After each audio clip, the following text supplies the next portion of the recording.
बिहारी लाल की जय। श्री स्वामी जी महाराज की जय। समस्त आचार्य चरण की जय। श्री गुरुदेव जी महाराज की जय। जय जय श्री राधे श्याम। प्रथम लड़ाऊ श्री गुरु, वंदन करी श्री हरिदास। विपुल प्रेम निजु ने मगही, कही सुजस बिहारी नदास। गुरु सेवत गोविंद मिल्यो, गुरु गोविंद आही। श्री बिहारी दास हरिदास को, जीवत है मुख चाही।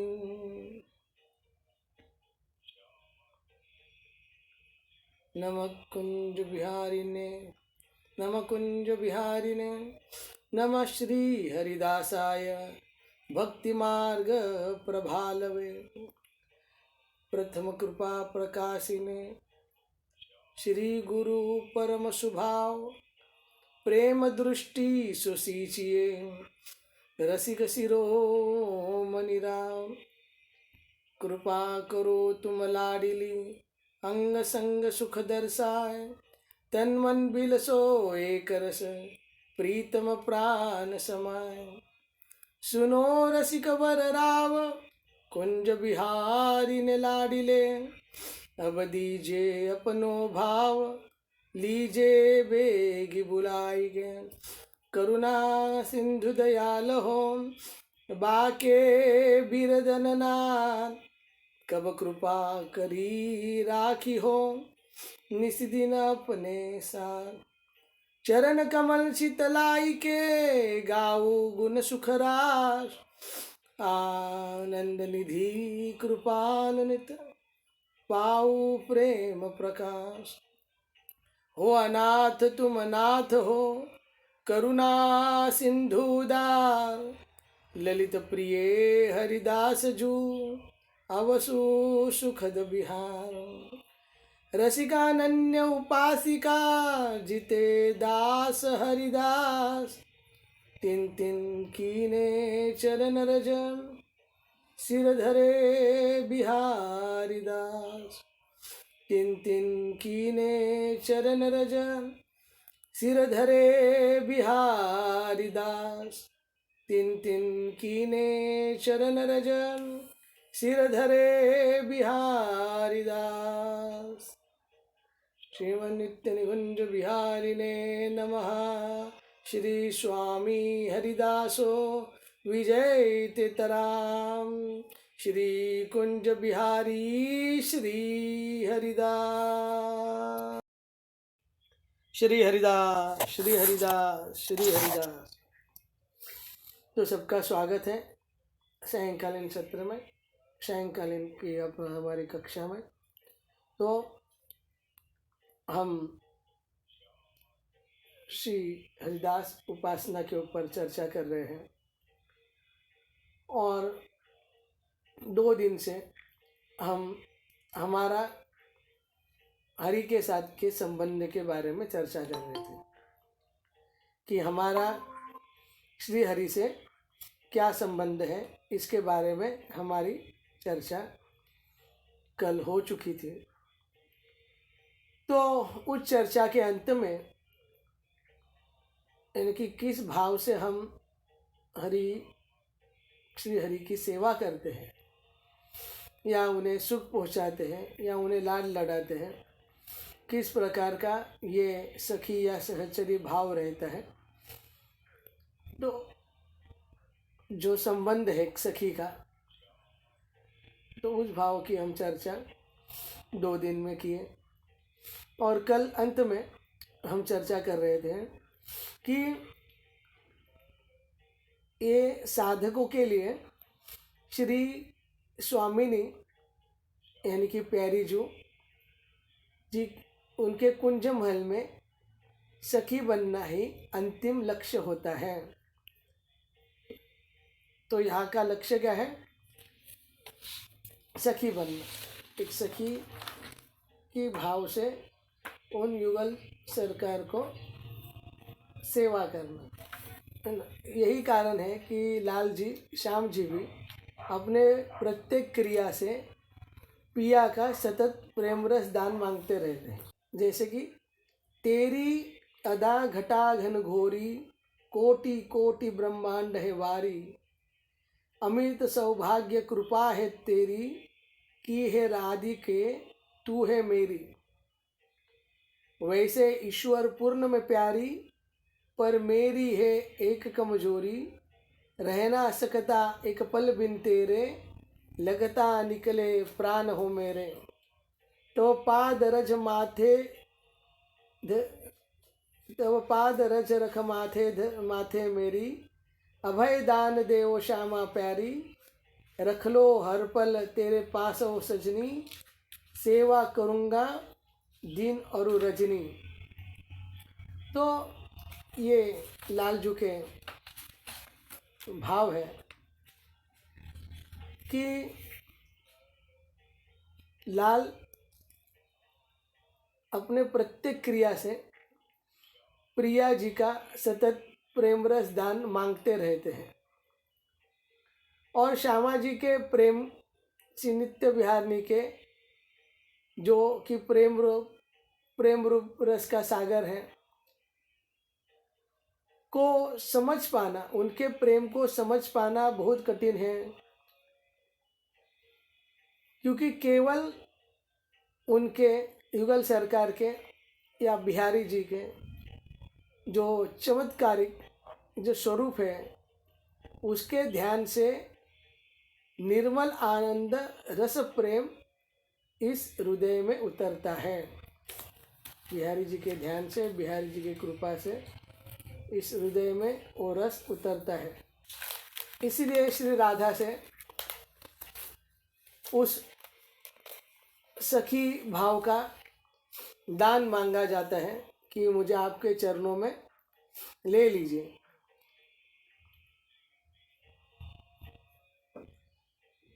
कि हे करुणामयी मेरी ओर निहार, जन्मों की मलिनता को पल में सुधार, ले जाना मुझे अपने रस दरबार, बिठा पास दे दो सेवाधिकार।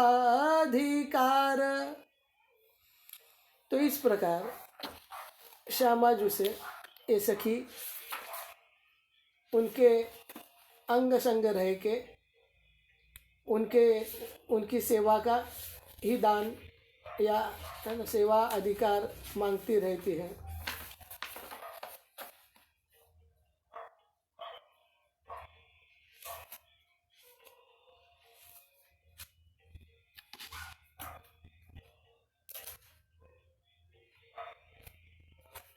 इसलिए जो सखी का जो भाव है वो पियाजू के प्रति अति समर्पित भाव रहता है।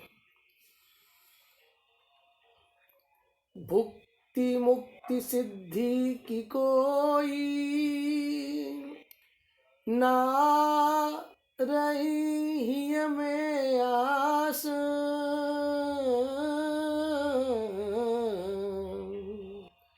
मोहे अपना लो राखो निस दिन, प्यारी निज चरणन के पास।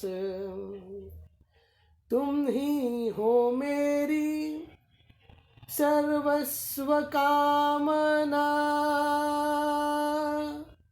तुम ही हो मेरी सिद्धि ललाम, तव हित सब चेष्टा करूं, बस यही हो मेरा काम। तव इच्छा ही बन जाए मेरी महान, तव सुख में ही बसा है मेरा सारा जहां। रह ना सकूं पल भर के लिए भी तव चरणन से दूर।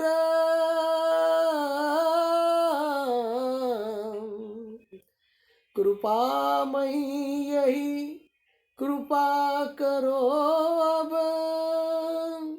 बस जा प्यारी जुदासी के उर। तो केवल श्री राधा रानी के चरण कमलों की चरण सेवा की इच्छा रखते हुए ये सहचरी भावापन्ना जो साधक है वो हमेशा श्री के चरणों में ये निवेदन करती रहती है और उसकी यही आस रहती है कि मुझे अपनी सेवा में ले लीजिए। उनसे एक ही मांग है कि उनके सेवा में ले लीजिए, आपके चरणों से कभी मुझे दूर ना कीजिए। आपकी कामना ही मेरी सिद्धि है, या आप ही मेरी सर्वस्व कामना हो और आप ही मेरी सिद्धि हो, मुझे और कुछ नहीं चाहिए।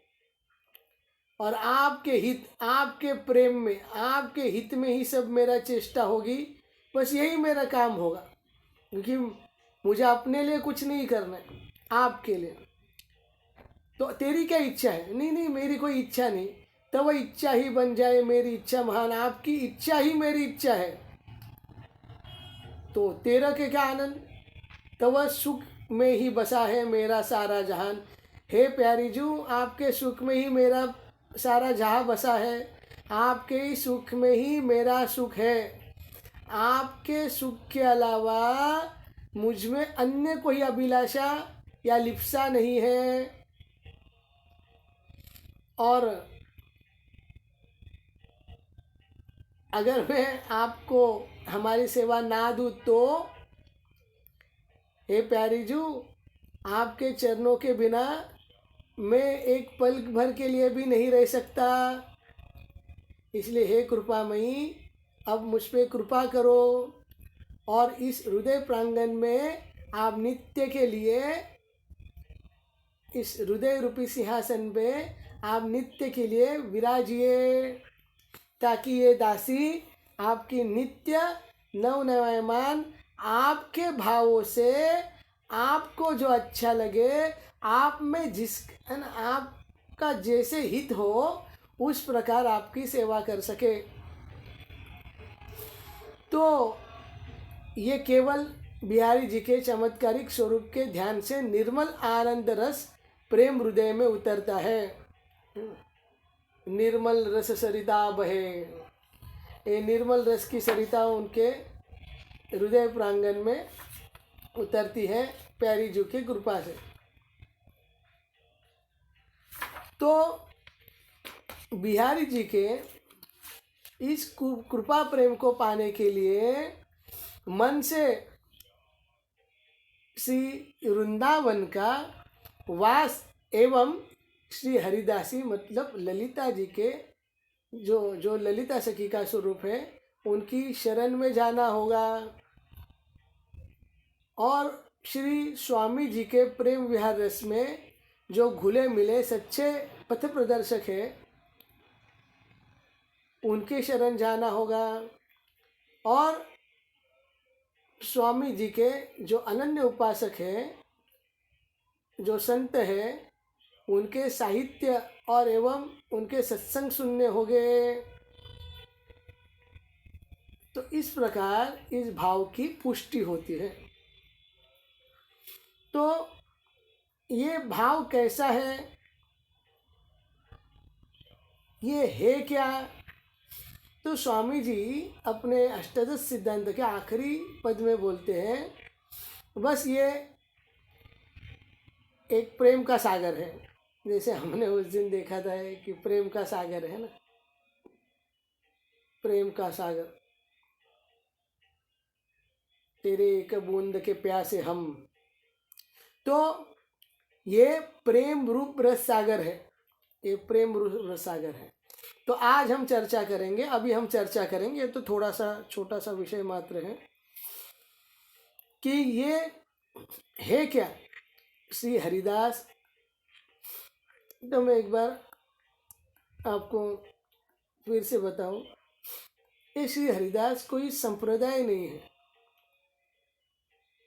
ये श्री हरिदास कोई अन्य मार्ग नहीं है, ये श्री हरिदास कोई पंथ नहीं है। श्री हरिदास की जो ये उपासना है, ये केवल प्रेम रूप रस सागर है। उस सागर में आपको उतरना है और कुछ नहीं। तो जिस जीव ने प्रेम रूप रस सागर में डुबकी लगाई है, वही वो प्रेम रस को अनुभूत कर सकता है। कि गुलाब जाम दिखा के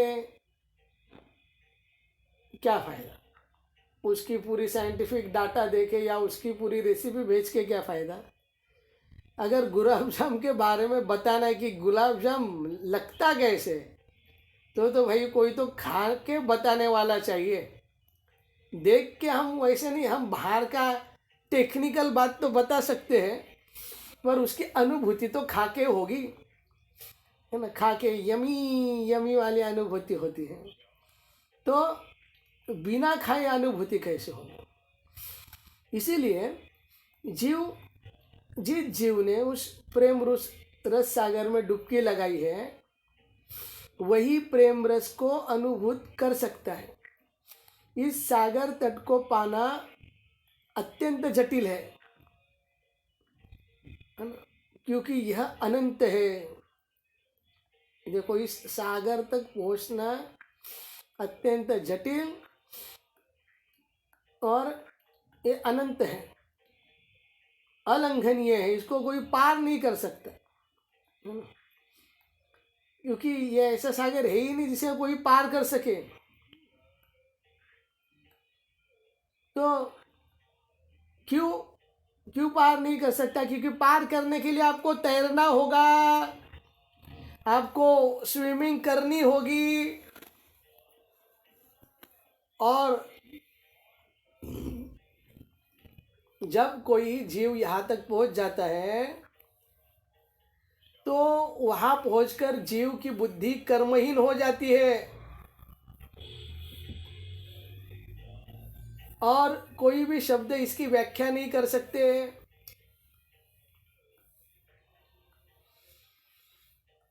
क्योंकि इस तत्व को केवल श्री स्वामी हरिदास जी के कृपा से ही एक जीव इस तत्व को आत्मसात कर सकता है। इसलिए श्रीमद् भगवद गीता में भगवान श्री कृष्ण अर्जुन से कहते हैं कि बुद्धिमान जो पुरुष है, वो शोक के कारणों में नहीं जाता, क्योंकि वह जानता है कि सुख दुख बाह्य जगत की भौतिकता के स्पर्श से उत्पन्न होते हैं। इसलिए हे कुंती पुत्र, सुख दुख का आरंभ एवं अंत है ना। न तेषु रमते बुधा, जिस भी चीज का आरंभ एवं अंत है, उसमें विवेकी पुरुष कभी नहीं रममान होता,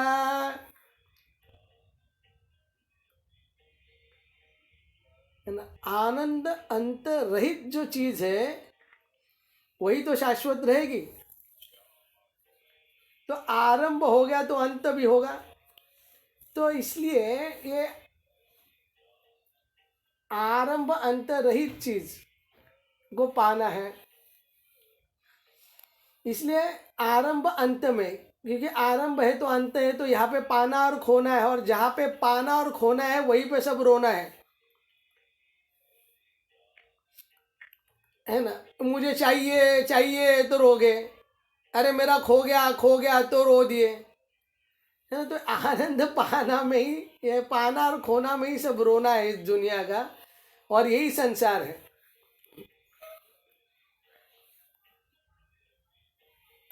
आगे सुख तो पीछे दुख है, पीछे दुख तो आगे सुख है, यह जीवन तो सुख ही दुख है। तो बस सुख दुख की एक चक्कर सा घूम रहा है। तो इस सुख दुख के चक्कर से परे निकलना है। इसीलिए हे कुंती पुत्र, सुख का आरंभ एवं अंत होता है। आसक्त पुरुष इनमें अपनी खुशी ढूंढता है। जो आसक्त है वही इस सांसारिक वस्तु, व्यक्ति, पदार्थ, परिस्थिति आदि में अपनी खुशी एवं सुख ढूंढता है।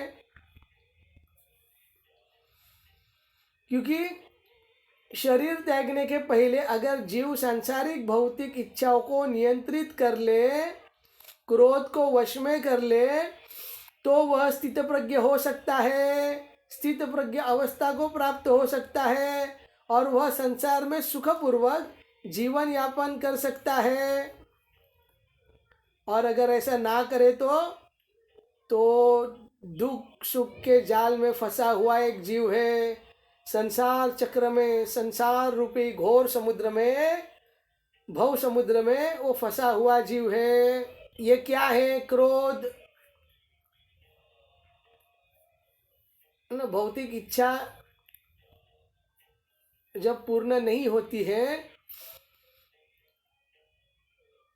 तब एक जीव को क्रोध आता है।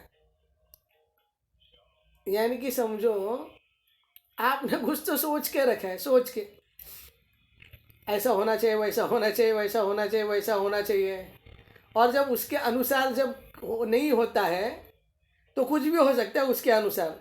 किसी का व्यवहार आपके प्रति, कोई आपको वस्तु, व्यक्ति, पदार्थ, परिस्थिति का मिलना या बिछोड़ना, है ना, वो आपके सोच के हिसाब से जब नहीं होता है तब एक घुटन सी महसूस होती है।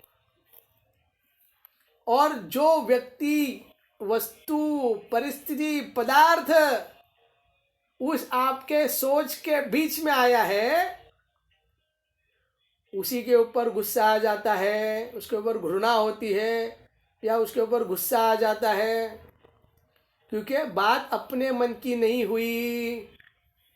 तो ये सहचरी होना इतना भी आसान नहीं है, क्योंकि सहचरी के पास खुद का मन नहीं होता। इसीलिए सहचरी हर परिस्थिति में खुश रहती है ना। मारो भी राखो भी, जो इच्छा तो हार, नित्य दास प्रति तो अधिकार। हे प्रभु, आप मुझे मारो या बचाओ, आपको जो करना है सो करो। आपको क्या चाहिए? मुझे कुछ नहीं चाहिए, जो आपको चाहिए वही मुझे चाहिए। अगर मुझे बचाने में आपको आनंद है तो आप मुझे बचा लीजिए नाथ, और अगर मुझे मारने में आपको आनंद आता है तो आप मुझे आराम से मार दीजिए नाथ, क्योंकि मैं तो आपका हूँ, मैं आपके लिए हूँ। तो ये है। तो भौतिक इच्छाएं जब पूर्ण नहीं होती है तो व्यक्ति में क्रोध उत्पन्न होता है। फलता मन बुद्धि एवं वक्षस्थल में, वक्षस्थल मतलब सीने में, हृदय में, सीने में जलन होती है। जलन एसिडिटी वाली नहीं, वैसे एसिडिटी बोल सकते हैं इसे। वो पचा नहीं उसको, वो चीज़, वो घटना, वो व्यक्ति, वो वस्तु, वो परिस्थिति वो पचा ना पाया तो एसिडिटी हो गई। तो क्या होता है? जो हवा होती है ना, हवा, गैस बनती है, गैस वो प्रेशर के कारण, और बाद में वो प्रेशर बाहर निकलता है ऊपर नीचे से। यही एसिडिटी है। तो वही सीने में जलन, तो अब वो बाहर तो निकलेगा ना, वो गुस्सा। तो गुस्सा क्रिया प्रतिक्रिया के रूप में बाहर निकलता है। अतः इस भौतिक शरीर को छोड़ने के पहले व्यक्ति को इन पर विजय पाने का अभ्यास करना चाहिए, क्योंकि यही सब मूल है। काम और क्रोध, काम क्रोध और लोभ, ये तीन तीन ही चीज को भगवान नरक का द्वार बोले, और किसको नहीं बोले, क्योंकि बाकी के सब इसी के अंग हैं। और मेन तो काम ही है, क्योंकि काम पूर्ण हो गया तो लोभ, और नहीं पूर्ण हो गया तो क्रोध। इसलिए काम स्थिर ज्ञान, एक काम ही हमें सब जगह दौड़ा रहा है। इसलिए हम दूसरों का आश्रय, बिहारी जी का आश्रय छोड़ के और किसका आश्रय क्यों लेते हैं? उसका मूल भी कारण काम ही है। काम स्थिर ज्ञान प्रपद्यन्ते अन्य देवता, सबके सामने जा रहा है कुछ ना कुछ लेके, तो मूल कारण तो काम ही है। आशाएं आशाएं आशाएं, और आशा कौन सी? ये दुराशा वाली आशा है। तो अगर इनके ऊपर वो जीव अगर विजय पा ले तो पहले, अतः इस भौतिक शरीर को छोड़ने से पहले व्यक्ति को इन पर विजय पाने का अभ्यास करना चाहिए। इन सब पर विजय पाने के उपरांत आत्मबोध होता है। और काम जो कि सबकी जड़ है, और उसी के दो भाग है, क्रोध और लोभ। और पाप का बाप कौन है? लोभ। पाप का बाप लोभ ही पाप कराता है। और चाहिए, और तो और के पीछे ही तो जो जितना है उतने में समाधान ही नहीं है। 5 मिला तो 10 चाहिए, 10 मिला तो 20 चाहिए, 20 मिला तो 40 चाहिए। वो जितना मिलता है उसका उतना और चाहिए रहता है। तो पाप का बाप लोभ ही पाप का बाप है। तो इसीलिए अगर उसे आत्मबोध करना है तो इन दोनों पे विजय पाना होगा।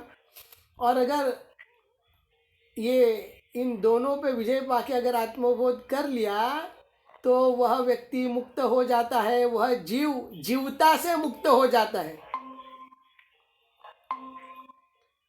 ना। बोध हो गया मतलब क्या? जीवता से मुक्त, जीवता से, तो उसे बोलते हैं बोध होना। और तब वो आनंद का भोग करता है। तो वह कहीं भी रहकर शांत भाव से जीवन के क्रियाकलापों को अपने भीतर की आंतरिक प्रसन्नता द्वारा संपन्न करता है। अब तो मुक्त हो गया, अब कोई इच्छा नहीं है, कोई कुछ नहीं है। अब अपने उस भाव राज्य में प्रवेश करता है। तो जो भाव राज्य में लगा हुआ है वो बाहर से एकदम शांत हो जाता है, क्योंकि कुछ इच्छा नहीं है ना, कुछ अपेक्षा नहीं किससे। मुझे कुछ नहीं चाहिए, मेरा कोई नहीं। अब जिसका कोई नहीं और जिसे कुछ नहीं चाहिए तो वैसे ही शांत हो जाता है। वो शांत भाव से जीवन के क्रियाकलापों को अपने भीतर की आंतरिक प्रसन्नता द्वारा संपन्न करता है। और ये जो जीवन है, अगर आप कभी भी देखो इस जीवन में, यह जीवन मतलब इस संसार में किसको स्थायी सुख नहीं मिलता। और इस सांसारिक सुख की खोज भी व्यर्थ है, क्योंकि वो हमेशा परिवर्तनशील है ना, परिवर्तनशील है, तो खोज भी व्यर्थ है। तो जीव परमात्मा के साथ अपना संबंध भूल जाने पर ही ऐसा करता है। ये संसार की ओर कब हो जाता है? जब वो अपने प्रियतम परमात्मा को जब भूल जाता है, तभी उसकी दृष्टि संसार की ओर जाती है। क्योंकि अब कुछ तो चाहिए ना उसे, उसको कुछ तो विषय चाहिए। किसके लिए? अगर हम ठीक से देखें, एक जीव जो है ना, अगर एकदम क्या बोलते हैं, आप आपके हृदय के एकदम अंदर घुस के देखो, जीव के पास प्रेम ऑलरेडी है, उसे कोई तो चाहिए जिस पे वो प्रेम व्यक्त करे, यानी कि वो उसका काम ही है, वो प्रेम देना चाहता है किसको तो, है ना। लेकिन जब परमात्मा के साथ के संबंध को भूल जाता है तब वो संसार में सब ढूंढता रहता है, प्रेम पाना और प्रेम देना।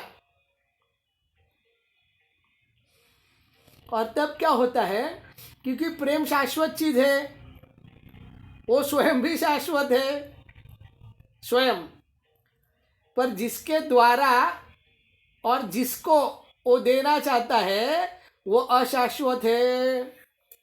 इसीलिए अब उसको तड़प महसूस होती है, क्योंकि प्रेम तो है पर जिसके साथ वो प्रेम करना चाहता है वो वस्तु व्यक्ति पदार्थ रहती नहीं, और जिस शरीर को लेके वो प्रेम का दान करना चाहता है वो शरीर भी रहता नहीं। इसलिए फलस्वरूप उसको मानसिक अशांति होने लगती है, मानसिक अशांति।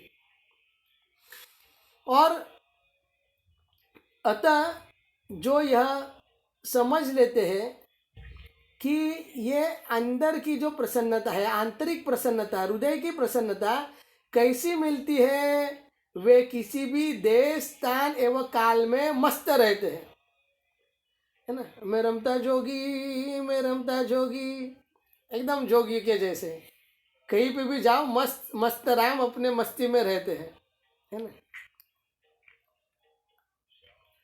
मैं प्रेम प्याला पी आया, एक पल में सदिया जी आया, मैं पियाया, मैं पियाया, मैं प्रेम दपाला पियाया, मैं जी आया। तो अपनी ही धुन में वो मस्त रहते हैं, एक एक प्रेम के प्याले प्याले पीते रहते हैं और झूमते रहते हैं। तो इसीलिए इस बात को हमें समझना आवश्यक हो जाता है कि जो जीव यह समझ लेता है कि जो आंतरिक प्रसन्नता है वो कैसी मिलती है, केवल वही हर देश, स्थान एवं काल में मस्त रहते हैं। परंतु ये देश, स्थान एवं काल का भी अपना महत्व होता है, और हम अपने इंद्रिय सुख के लिए पहल तभी तक करते हैं जब तक हमें अपनी आत्मा के सुख और परमात्मा के साथ संबंध का ज्ञान नहीं होता। देखो, इंद्रियों के साथ घूमना फिरना और उसकी कामना या आकांक्षा रखना ये तभी तक हो सकता है जब तक उसे स्वयं का आत्मबोध नहीं है कि मैं ये शरीर नहीं हूँ, मैं तो प्यारी जू की अंग संगनी सहचरी हूँ, मैं तो प्यारी के साथ ही रहती हूँ, प्यारी की सारी सेवा मैं करती हूँ, उसको सुलाने से लेके उठाने से लेकर उसकी हर प्रकार की प्रबंध को मैं ही देखती हूँ। तो जब इस भाव को, इस चीज को जब वो प्राप्त कर लेता है, जब वो समझ जाता है, जैसे मम दर्शन फल परम अनुपा जीव पाही निज सहज स्वरूपा, जब वो जीव अपने स्वयं के स्वरूप को जब प्राप्त कर लेता है तब इस दुनिया का और इस दुनिया से माने हुए संबंध को उसे छोड़ना नहीं पड़ता, अपितु सबके सब छूट जाते हैं। यानी कि उनकी जो आसक्ति थी, उसकी जो दृष्टि उनके ओर और भोगों की ओर जा रही थी, वो अपने आप छूट जाती है। वैसे वस्तु व्यक्ति पदार्थ तो सब उधर के उधर ही रहते हैं, पर उनके प्रति जो अपनी लालसा थी या उनसे कुछ तो पाने की जो इच्छा थी वो निकल जाती है, क्योंकि अपना तादात्म्य अब श्री हरि से हो जाता है। इसीलिए श्रीमद् भगवद गीता में कहते हैं, जिसे बड़ा सरोवर ही मिल गया उसे छोटे छोटे कुंडों से अब क्या काम रहा। तो भाई के बस बड़ा सरोवर ही मिल गया, और अब तो छोड़ो, अब जिसे प्रेम समुंदर ही मिल गया, अब उसे सरोवर से भी क्या काम रहा, अब वो तो मस्त रहेगा। इसीलिए हमें अपने आत्मा के सुख, यानी कि हमें अपना आत्मबोध और प्रभु के साथ जो अपना संबंध है उसका ज्ञान होना अनिवार्य है। यानी कि मैं शरीर नहीं हूँ, शरीर मेरा नहीं है, शरीर मेरे लिए नहीं है। अगर मैं शरीर नहीं हूँ, शरीर मेरा नहीं है, शरीर मेरे लिए नहीं है, और ये शरीर ही संसार है, संसार का ही भाग ये शरीर है, तो आपको क्या चाहिए? अब आपका कौन है? तब वो जीव बोलेगा मेरा कोई नहीं, मुझे कुछ नहीं चाहिए। ये आपकी बात है जो उसे पता चल गया है ना। और अब बोलेगा मैं केवल भगवान का हूँ और केवल भगवान ही मेरे अपने हैं। अब वो झूमेगा, नहीं तो ऐसे ही थोड़ी ना वो झूमेगा। मैं प्यारी की प्यारी जू मेरी, अब मैं और किसका नहीं हूँ, मैं केवल प्यारी का हूँ। अब ये संसार उसका क्यों नहीं, कुछ नहीं कर सकता, क्योंकि एक मृत के साथ क्या किया जा सकता है? एक मरे हुए को कोई कुछ बोल सकता है क्या? मरे हुए को कोई कुछ दुखी कर सकता है क्या? बताओ,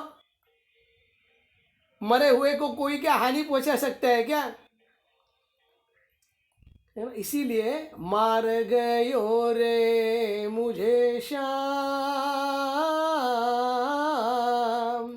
मार गयो रे मुझे श्याम।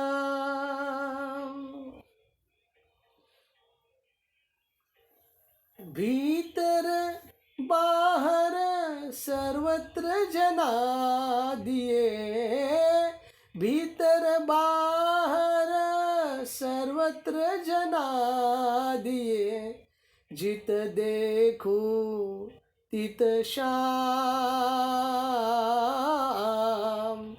मार गयो रे घनश्याम,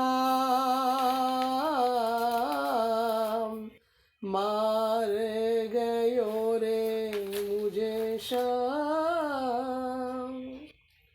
तो इस तरह जब वो अपने संबंध को पहचान लेता है और अपने आत्मा के सुख और परमात्मा के संबंध को जब वो जान लेता है, तो जैसे कछुआ दूर से ही अपने अंडे की रक्षा करता है, तब परमात्मा हमारी सुरक्षा करते हैं। तो परमात्मा हमारी सुरक्षा करते हैं, वैसे ही परमात्मा हमारी सुरक्षा करते रहते हैं। वो केवल उनके ध्यान द्वारा, वो ध्यान में रहते हैं, हम उनके ध्यान में, समझ रहे हो ना। हम सदैव उनके ध्यान का विषय बने रहते हैं। अगर आप हरि से अपना संबंध जोड़ लेते हो, है ना, तो थोड़ी ना, अगर आपका कोई है तो आपको थोड़ी मंत्र जाप करना पड़ेगा, आपको थोड़ी कोई तपस्या करनी पड़ेगी उसको याद करने के लिए, आपको थोड़ी ना आपके कौन से क्लासेस या सेमिनार सुनना पड़ेगा भगवान को याद कैसे किया जाए। अरे भगवान तो आपके है, तो उसको याद क्या करने का? अपने अपने तो याद आते हैं, उन्हें किया नहीं जाता। तो ये तभी होगा जब अपना उनसे हमारा जो संबंध है वो हम अगर दृढ़ता से जोड़ ले, हम उसे पहचान पाए कि ये हमारा संबंध है, और उसी ठसक में जब हम जिएंगे तब ये चीज़ करनी नहीं पड़ती, अपने आप हो जाती है। तो हमें केवल उनके ध्यान की आवश्यकता है ना। माइंड योर माइंड, हम बोलते हैं ना, माइंड योर माइंड। तो क्या करें, हमारे मन को क्या करना है? माइंड देना, माइंड करना है। यू क्या करो, चलो लग जाओ श्री हरि में। श्री हरि का नाम रूप गुण लीला आदि में लग जाओ भाई, सबसे मधुर है। इसलिए हम गाते हैं अधरम मधुरम वचनम अरे उनकी हर बात मधुर ही मधुर है, इतनी मधुर कि आपको डायबिटीज़ भी हो सकता है। पर ऐसे स्थिति में मैं आपको एक सलाह देता हूँ, आप अपनी जांच कभी भी डॉक्टर के साथ मत करिए, वो आपको भारी भारी गोलियां देगा, वो तो समझ ही नहीं पाएगा। ये तो अंदर का मामला था भाई। मधुरतम प्रेम रस जब हृदय में उतरता है, तब रोम रोम में जब प्रिया प्रियतम की छवि छाई रहती है, तो हर रोम रोम उसका गाता रहता है ना। तो इस प्रेम की अनुभूति सब करें उनके ध्यान द्वारा, उनके चरणों में उनके सेवा के लिए प्रार्थना द्वारा, अपने लिए कुछ नहीं, उनके सेवा के लिए प्रार्थना कि हमें आपकी सेवा करनी है ना, हमें आपको लाड लड़ाने हैं, इसलिए हमें आपके सेवा का मौका दीजिए।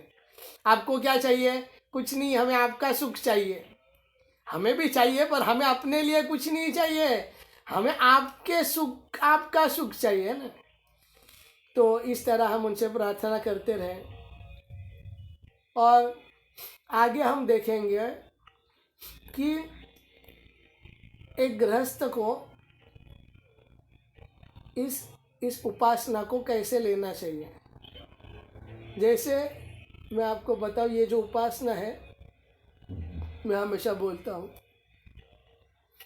ये सिद्धन का गढ़ बोला गया। ये परम वैरागियों की उपासना थी, लेकिन स्वामी जी ने जो उपासना शुरू की थी वो केवल वैरागियों की उपासना थी। लेकिन कुछ सालों पहले, कुछ 150-200 सालों पहले, ललित किशोरी देवजू ने, जो कि स्वामी जी के स्वरूप माने जाते हैं, स्वामी जी ने ही ललित किशोरी देवजू के रूप में अवतार लिया था बाद में फिर से एक बार, ताकि क्योंकि जो हरेराम व्यास जी थे उनकी वो इच्छा बाकी रह गई थी कि उन्हें स्वामी जी से दीक्षा लेनी थी। स्वामी जी की रस रीति उनको चाहिए थी, लेकिन तब तो ऑलरेडी दीक्षित थे। लेकिन तब तो बाद में उन्होंने फिर एक बार जन्म लिया, ललित मोहिनी देव जी करके। इनका उत्सव हम अभी मनाएं। और ललित मोहिनी देव जी के जो गुरु थे वो स्वयं स्वामी जी बन के आए थे, ललित किशोरी देवजू। तो ललित किशोरी देवजू ने ही गृहस्थों के लिए ये उपासना को प्रशस्त किया था। उसके पहले ये उपासना केवल वैरागी लोगों का ही काम था। तत्पश्चात ये उपासना गृहस्थों में भी बांटी गई। लेकिन उनके तो फिर ये तो नित्य सिद्धन की उपासना है, इनका वेद और लोक से कुछ लेना देना है नहीं। तो अब इस उपासना के जो उपासक हैं, तो उनको क्या करना पड़ेगा, कैसे जीना पड़ेगा, कैसे सब कुछ करना पड़ेगा, सब सारे जो संस्कार रहते हैं वो संस्कार कैसे करने पड़ेंगे, अब ये भी प्रश्न है। अगले जो लेक्चर होंगे वो इसी के ऊपर होंगे कि अब गृहस्थ क्या करे, है ना। वो अलग अलग संस्कार और आदि के विषय में, और उसको कैसे निभाए, वो रीति उसके लिए कैसे रहेगी। क्योंकि अपनी ये रीति रहित रीति है ना, रीति रहित रीति, लोक रीति रहित रीति, वेद रीति रहित रीति। तो इस प्रेम रीति में ये सब कैसे अवलंबन होता है, उसके बारे में हम आगे चर्चा करेंगे। क्योंकि ये अति महत्वपूर्ण चीज़ है। क्योंकि अगर हमें नहीं मालूम होगा तो हम अपने मनमाने ढंग से करेंगे, और उस मनमाने ढंग से आचार्य द्वारा प्रस्तावित जो अनन्य उपासना है वो ना होने के कारण शायद क्या हमें प्रिया प्रियतम का वो निकुंज का मार्ग हमारे लिए प्रशस्त होते होते रह जाएगा, क्योंकि थोड़ी सी गलतियों के कारण। तो हम उस चीज़ को भी आगे जाके समझ के लेंगे। तो आज हम इधर ही रुकते हैं।